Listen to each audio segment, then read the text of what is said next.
There is a unit of police officers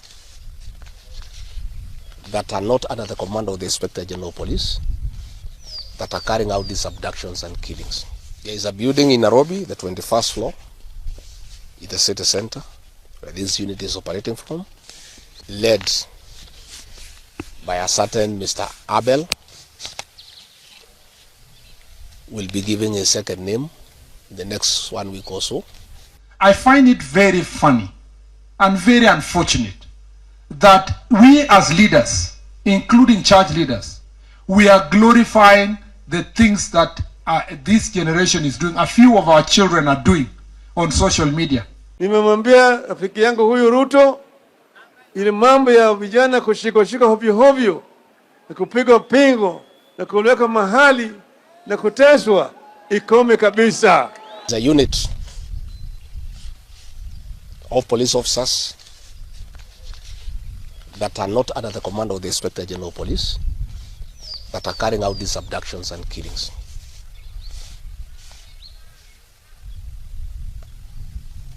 There is a building in Nairobi, the 21st floor, in the city center, where this unit is operating from.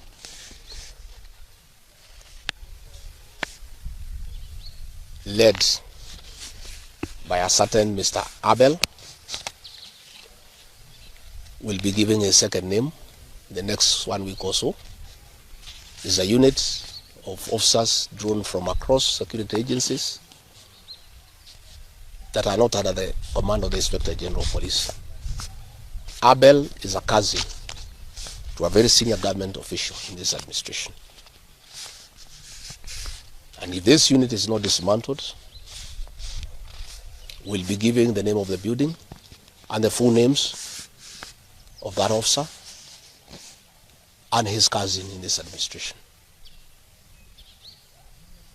And these people are not answerable to the Inspector General of Police. Your guess is as good as mine as to who is the commander of that unit. Let me emphasize that killing our children will not quell the anger of the Kenyan people. People are very angry with this administration. Abducting young people is not a solution. You must address the cause of the disquiet, of the discontent. Why are people aggrieved with this administration? That must be dealt with. Abducting these children and killing them is not a solution. And I must remind my friend and brother, Dr. William Ruto, that since independence, no government has ever gone for children. This is the first administration in the history of this country to target children for repression and persecution. Even the colonial administration, brutal as it was, it never went for the children. And the question the president must address is simple. Why has everybody turned against you and the administration in only 2 years? That is what you need to interrogate instead of persecuting these children. Again, he must understand the law of nature. Nature abhors vacuum.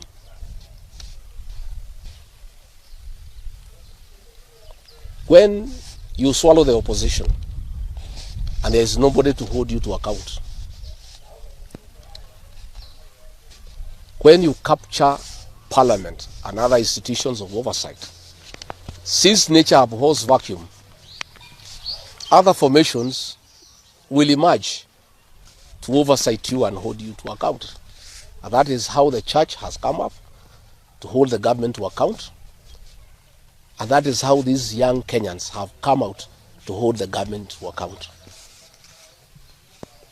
In the unfortunate event that these children were to be muzzled and silenced through death and abductions and other extrajudicial methods of silencing dissent, some new formations will also come up to hold the government in check, because nature abhors vacuum. So the amount of repression that is going on in the country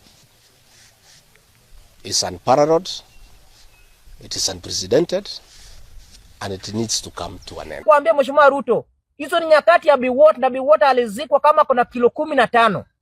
Baada ya kuua kina Robert huko, kuua watu wengi, alizikwa kama umbwa, kama kuna kilo 15. Hata hana watoto hii Kenya. Hakuwa beyond body mtu useless. Uweze hata tafuta familia ya Biwott juu iko wapi. Na alikuwa anaitwa total man. Angalia ya center aliachia wazungu. Ilienda hivyo. Baada ya kuhangaisha wa Kenya. Baada ya kukataa uhuru wa Kenya. Baada ya kutumika na Moi. The end of the day, Moi family yako. Biwott family hakuna hata kutafuta hii Kenya hutawaipata.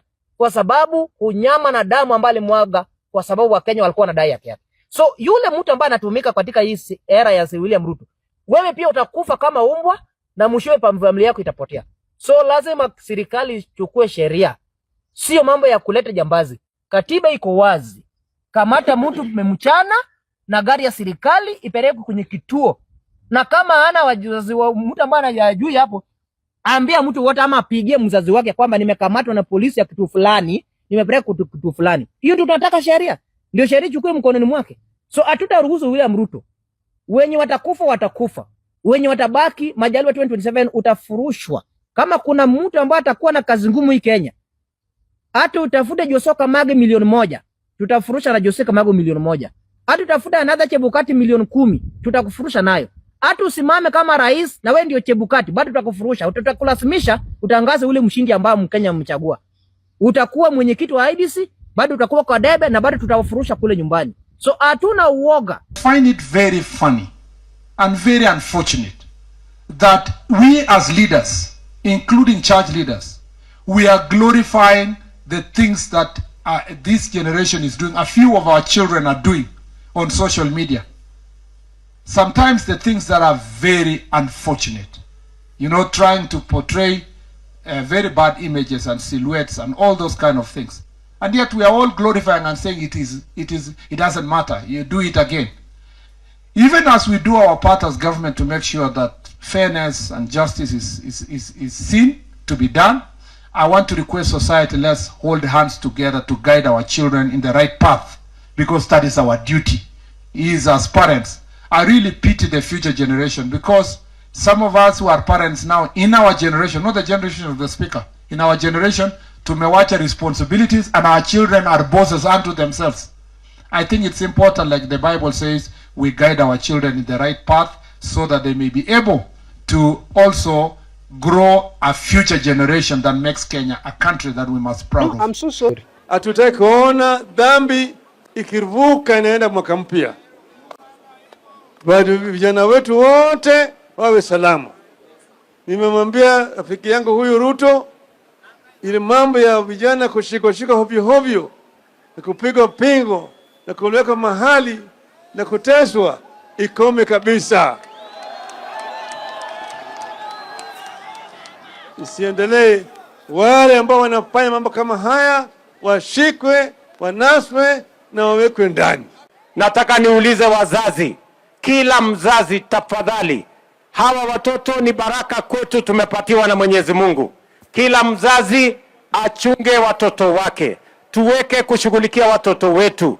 Sisi kama serikali tutafanya sehemu yetu, na yale yamesemekana mambo ya abduction tutakomesha, ndio vijana wa Kenya waweze kuishi kwa amani, na vile vile wawe na nidhamu na wawe wangwana, tuweze kujenga Kenya tukiwa pamoja. Tumekubaliana? In any way, unafikiriaga Rigathi Gachagua is just a villager? Think twice. Leo mchana Rigathi Gachagua alihold a press briefing na akasema categorically kuwa anajua ni brother ya mtu fulani ambaye ako kwa serikali anaongoza hii kundi ambazo zinatumika kuabduct wa Kenya, na akasema amepea serikali few days to dismantle the group or akuje abia wa Kenya ni nani na wako located wapi. Let me tell you, hata haikumalizika 2 hours kabla William Ruto aende huko Kisumu na aseme they are going to dismantle the group, and they are going to stop abducting Kenyans. Let me tell you, this guy is not just an ordinary person. Ni mtu ambaye akona secret zingine za serikali to an extent that William Ruto akisikia Gachagua akiongea huwa anatetemeka. Huwa anastuka asimwage mtama mbele ya kuku wengi. That's why Rigathi Gachagua had to make that statement. Then in 2 hours William Ruto had to act. Rigathi Gachagua alikuwa amewapea few hours wao wamedismantle the group, or akuja abia wa Kenya hii group ni nani, members ni nani, wako located wapi na wanaongozwa na nani. Because alisema they are not answerable to the Inspector General, they are answerable to a certain office. So that's why William Ruto had to go faster, act, ndivyo Rigathi Gachagua asikuje kumwaga mtama. This guy is a truthful man. With all that's happening in Kenya, we are living in a movie. We are living in a mafia state. We are led by the mafia. Gachagua just confirmed that there is a hit squad that is not under the IG of police. Like wanajipatia mashout is out to, of course, under somebody else's instructions. And they're operating from a building in CBD, 21st floor of that building. So these people happen to organize here izo abductions. Nini. Remember, it's not, the abductions didn't start sahi. Even during the maandamanos, there were abductions. So, the president just came out to confirm alikuwa huko Homa Bay. He confirmed it. He said that, wazazi tufuze watoto wetu nidhamu na heshima, so that after that we'll stop tutakomesha maneno ya abductions. Did he just confirm to us that is the one calling the shots? Is that not a confirmation? Is it not a confirmation? Oh yeah, usiniandike hapa ati respect the president. They should have known better. Imagine Junet is coming out to say that ati senye umeweka ati unachora cartoon or unaweka president kwa sanduku or whatever. Like, what prompted these things? Why don't we address the root cause of this thing? People are doing these things because of something. Why is that not being addressed?